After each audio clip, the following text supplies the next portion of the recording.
The Fiberfab Jamaican might be the best looking kit car America ever produced, but the story behind it is a much darker one. It was a sleek fiberglass fastback with hidden headlights and curves straight out of Italy. The base kit sold for $895 and it was eventually offered with a steel chassis built for American V8 power. But its dark history comes from its name. The name on this car was not a tropical marketing gimmick. The Jamaican is named after a real woman, Jamaican Goodwin, who was the president of the company that built it. But here's the part that makes it one of the darkest stories in automotive history. By the time the first Jamaican body molds came out in early 1968, Jamaica Goodwin was dead. The man who killed her was Fiberfab's own founder, her husband. But to understand the full picture, we have to go back to where Fiberfab started. Fiberfab was one of the most successful kit car producers in history, founded by Warren Bud Goodwin in 1964. Their first big claim to fame was their GT40 clone, the Avenger and the Valkyrie, which I've talked about in another video. But they also made fiberglass bodies to go over Corvette chassis. They weren't just a fiberglass shop, they could build you a real car if you paid them enough to. But for most people, the top of the line complete cars from Fiberfab were almost as out of reach as a real GT40 or Lamborghini Miura. A fully built Fiberfab Valkyrie was something like 3 times as much as a new Corvette, which was a tough pill to swallow.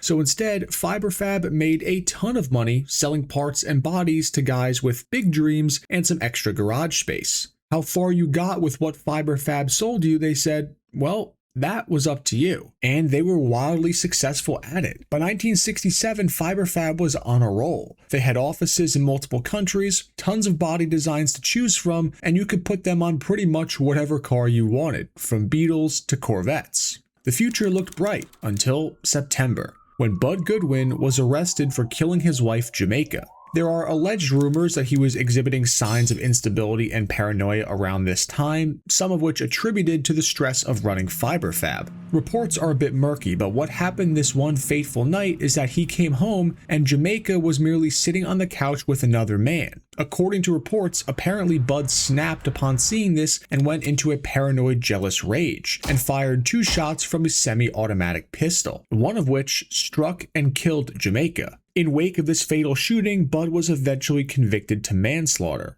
Now what's even crazier is that Bud was only sentenced to 1 year in jail for this manslaughter charge, which he ended up passing away in jail from a heart attack while he was serving this sentence. The fallout from this was catastrophic. Since Jamaica herself had been president of the company, Fiberfab lost its founder and one of its top executives that same day. They thought internally they could somehow pull through it if they kept at it, and once Bud would return in a year after his sentence, things would all go back to normal. Designers Chris and Russell Beebe got to work on a new design for the brand, and it would be named the Jamaican, as an homage to the former president of the company. This car was heavily influenced in terms of design by the Lamborghini Miura. However, unlike the mid-mounted V12 of the Miura, the Jamaican would use more traditional underpinnings. The first Jamaicans could use a Triumph TR3, TR4, an Austin Healey 3000, or an MGA as a base vehicle to put the body on. This, however, limited the horsepower to the 100 to 150 horsepower range, which was a lot less impressive than a Miura. However, the car did look fantastic. Some of the lines on the Jamaican are a little bit simpler, and some of the curves are a bit more basic, but the overall shape is pretty European, and I do think it was a very well-designed body shell.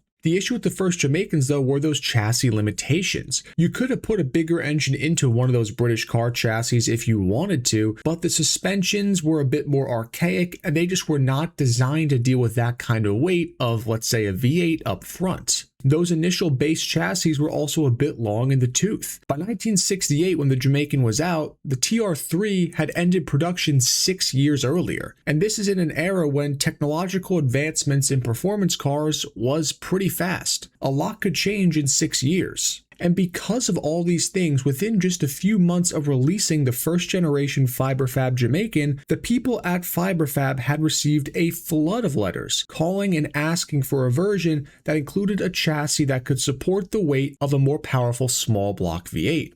Chris and Russell went back to the drawing board and came up with a new body design that was very similar to the first Jamaican's, but was just now a bit wider and longer. And where the first Jamaican was a head turner, the second Jamaican looked even better with these larger proportions. Yet funny enough, at the same time the Jamaican 2s with the V8s came out, which was obviously the proper decision for the brand to make, Fiberfab released another version of the Jamaican that would fit over a Volkswagen Beetle or Carmen Ghia floor pan. Which didn't make a ton of sense if the reason they rebodied and redesigned the Jamaican 2 was to be able to fit more potent V8 power plants, then making another version that fit an even less powerful chassis than the original car just didn't seem like it made a bunch of sense, even though Volkswagen floor pan kit cars were the easiest to manufacture for the end customer. But some people still ended up buying them. This is all happening around 1968, and the brand was thinking that things were going to keep going smooth. But right around this time in December, that's when Bud was pronounced dead because of the heart attack that I mentioned before in jail. Now, Fiberfab was even more rudderless than it had been before. Outside of the heinous crime that Bud committed, his drive and experience was influential in what made Fiberfab a successful business, which is why people stayed around even after what happened. Now with him gone though, things were not looking good. John Hebler, the brilliant fiberglass mold engineer at Fiberfab, left the company soon after as well. Without the two of them, the Jamaican project stagnated. Fiberfab continued to produce the bodies and frames into the 70s, but only in small numbers. In 1969, Road & Track magazine commissioned a Jamaican from Fiberfab based on an MGA chassis with a 3.5-liter Buick 215 for one of their famous road tests, which, while it fared better than most kit cars, the Road & Track writers complained about multiple issues with it, with fit and placement of parts. They observed mechanical issues such as a tendency to overheat, the four-wheel drum brakes that would have came stock on the underpinning MG just were nowhere near sufficient. The interior was rough, and it was just missing a lot of basic creature comforts. And they noted in the article that a home mechanic was likely going to get much worse results in building their Jamaican than the car that Road & Track got, because obviously they would put their best foot forward to give the magazine the best possible version of the car they could.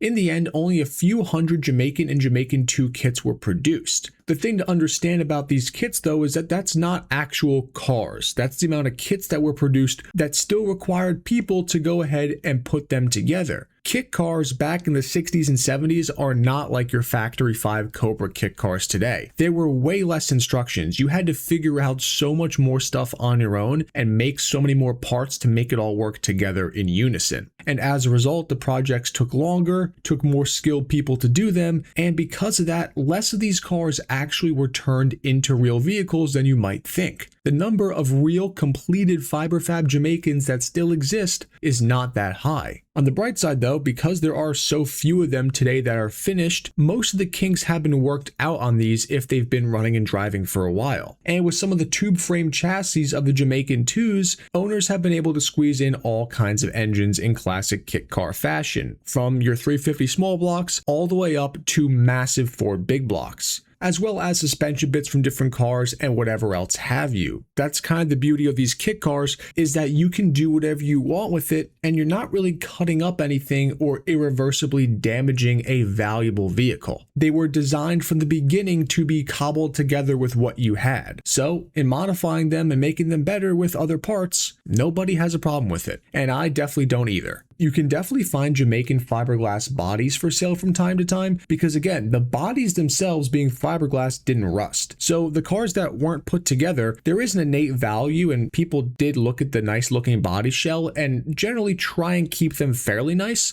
People knew they were worth something, albeit not a whole lot. Fully running and driving Fiberfab Jamaicans are not super common on the resale market, but even when they do show up for sale, they typically sell in the low to mid 5-figure range, and ones that are in a less streetable condition show up every year as well, and those are much cheaper. And you can find a body for basically whatever somebody's willing to sell it to you for. Maybe $1,000 if you're lucky. The Jamaican was a head turner, and every one of them that's still on the road today is a labor of love. And they're all a little bit different, which is what makes them so unique. and which is why I love covering these unique American kit cars like this in the videos on the channel. It just stinks that with the Jamaican, its reputation will always be tarnished by the events that led up to it, because outside of those, I do believe it is a very pretty car. But let me know in the comments down below if you ever heard of a Fiberfab Jamaican, if you ever had one, knew somebody who had one. I would just love to hear some in-period stories if you have any. Otherwise though, thank you all for watching yet another video. Please make sure to go ahead and like, share, and subscribe to the channel. I really appreciate all your guys' support in making these videos, and I will see you all in the next one, enthusiasts.